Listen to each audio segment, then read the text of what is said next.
ذرا سوچئے، ایک پوری سلطنت کا مستقبل صرف اور صرف ایک امتحان پر منحصر ہو، لیکن یہ کوئی طاقت کا امتحان نہیں تھا۔ نہیں، یہ امتحان تھا حکمت کا۔ یہ ایک ایسی زبردست کہانی ہے کہ کس طرح کچھ ایسی پہیلیوں کے ذریعے ایک بادشاہ چنا گیا جو دیکھنے میں بالکل ناممکن لگتی تھیں۔ صحیح لیڈر، صحیح رہنما، اس کا انتخاب کیسے کیا جائے؟ دیکھیے، یہ ایک ایسا سوال ہے جس کا سامنا ہم سب کرتے ہیں، اپنے خاندانوں سے لے کر پوری قوموں تک۔ اور بالکل یہی مشکل، یہی چیلنج ایک عظیم بادشاہ کے سامنے بھی آن کھڑا ہوا تھا۔ ہم بات کر رہے ہیں پیغمبر اور بادشاہ حضرت داؤد علیہ السلام کی۔ ان کے سامنے ایک بہت بڑی الجھن تھی۔ ان کے 19 بیٹے تھے اور تخت تو صرف ایک ہی تھا۔ اب سوال یہ تھا کہ اتنے سارے قابل وارثوں میں سے وہ حکمت اور دانشمندی سے صحیح انتخاب آخر کرتے تو کیسے کرتے؟ تو انہوں نے کیا کیا؟ طاقت آزمانے کے جو روایتی طریقے ہوتے ہیں نا، جیسے جنگ یا مقابلہ، ان سب کو چھوڑ کر حضرت داؤد نے ایک بالکل ہی الگ، ایک منفرد چیلنج تیار کیا۔ ایک ایسا امتحان جس کا مقصد جسمانی قوت کو نہیں بلکہ ذہن اور سمجھ کی گہرائی کو پرکھنا تھا۔ اور یہ کوئی بند کمرے کا کوئی خفیہ امتحان نہیں تھا، نہیں، بالکل نہیں، یہ ایک عوامی منظر تھا۔ قوم کے سب سے بڑے عالم، سب سے دانشور لوگ وہاں موجود تھے، اور ان کے سامنے تھا ایک الہامی چیلنج، یعنی فیصلہ تلوار نے نہیں بلکہ عقل کی طاقت نے کرنا تھا۔ تو اب آتے ہیں اس امتحان کے اصل مرکز پر۔ یہ امتحان تھا 9 پہیلیوں کا، ایسی پہیلیاں جو دیکھنے میں تو بالکل ناممکن لگتی تھیں۔ ہر ایک سوال انسانی سمجھ کی حدوں کو جیسے چیلنج کرنے کے لیے بنایا گیا تھا۔ چلیے دیکھتے ہیں کہ وہ سوال آخر تھے کیا۔ پہلی 3 پہیلیاں سنیے، دیکھنے میں کتنی سادہ ہے لیکن سوچنے پر مجبور کر دیتی ہے۔ پہلا سوال، انسان کی سب سے قریب کون سی چیز ہے؟ دوسرا، سب سے دور کون سی چیز ہے؟ اور تیسرا، وہ کون سی 2 چیزیں ہیں جو ہمیشہ ایک دوسرے سے جڑی رہتی ہیں؟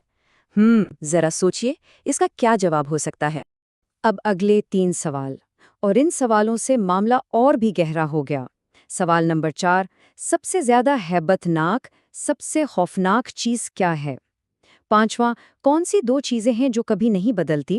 اور 6واں، وہ کون سی 2 چیزیں ہیں جو ہمیشہ ایک دوسرے سے مختلف رہتی ہیں؟ دیکھیے، یہ سوال صرف معلومات کے نہیں تھے بلکہ حقیقت کی اصل کو سمجھنے کے بارے میں تھے۔ اور پھر آئے آخری 3 سوال، یہ تھے تضاد یعنی اپوزٹس اور نتائج کے بارے میں۔ 7واں سوال، وہ کون سی 2 چیزیں ہیں جو ایک دوسرے کی بالکل ضد ہیں؟ 8واں، وہ کون سا عمل ہے جس کا نتیجہ اچھا ہوتا ہے؟ اور آخری 9واں سوال، وہ کون سا عمل ہے جس کا نتیجہ ہمیشہ برا نکلتا ہے؟ جیسے ہی یہ سوال پوچھے گئے نا، پورے دربار میں گہرا سناٹا چھا گیا۔ 18 کے 18 شہزادے بالکل خاموش، الجھے ہوئے، لاجواب کھڑے تھے۔ لیکن اسی خاموشی کو چیرتے ہوئے ایک شخص آگے بڑھا، نہ سب سے بڑا، نہ سب سے طاقتور، بلکہ سب سے چھوٹا بیٹا سلیمان۔ اور انہوں نے بہت عاجزی سے کہا کہ ان سوالوں کے جواب ان کے پاس ہیں۔ اور بس پھر کیا تھا؟ یہاں سے حضرت سلیمان کی وہ لازوال حکمت سامنے آئی۔ ان کے جواب صرف لفظ نہیں تھے، ان میں گہری بصیرت تھی۔ دیکھیں انہوں نے کیا کہا، سب سے قریبی چیز وہ نہیں جو ہم دیکھتے ہیں بلکہ وہ جو ہمارا انتظار کر رہی ہے۔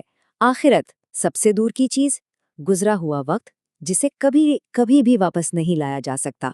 انہوں نے بتایا کہ 2 جڑی ہوئی چیزیں انسان کا جسم اور اس کی روح ہیں، اور سب سے ہیبت ناک چیز روح کے بغیر مردہ جسم۔ اس سے زیادہ خوفناک کیا ہو سکتا ہے؟ پھر انہوں نے آسمان اور زمین کو 2 نہ بدلنے والی چیزیں بتایا، اور دن اور رات کو ہمیشہ مختلف رہنے والی، زندگی اور موت کو ایک دوسرے کی ضد قرار دیا۔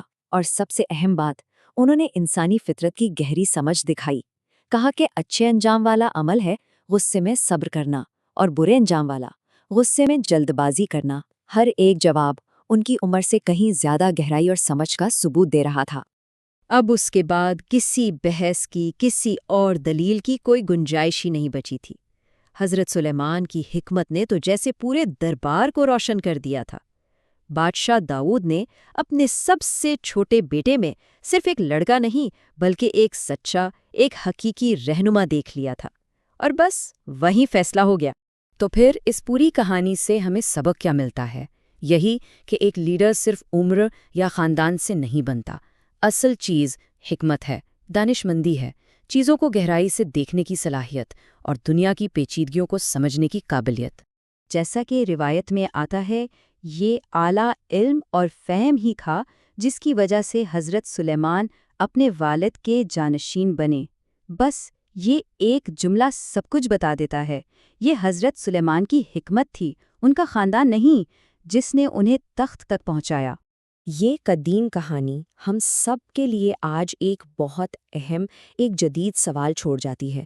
ہماری آج کی دنیا جو طاقت، دولت اور اثر و رسوخ سے بھری ہوئی ہے، کیا اس دنیا میں ہم اب بھی حکمت کی قدر کرتے ہیں؟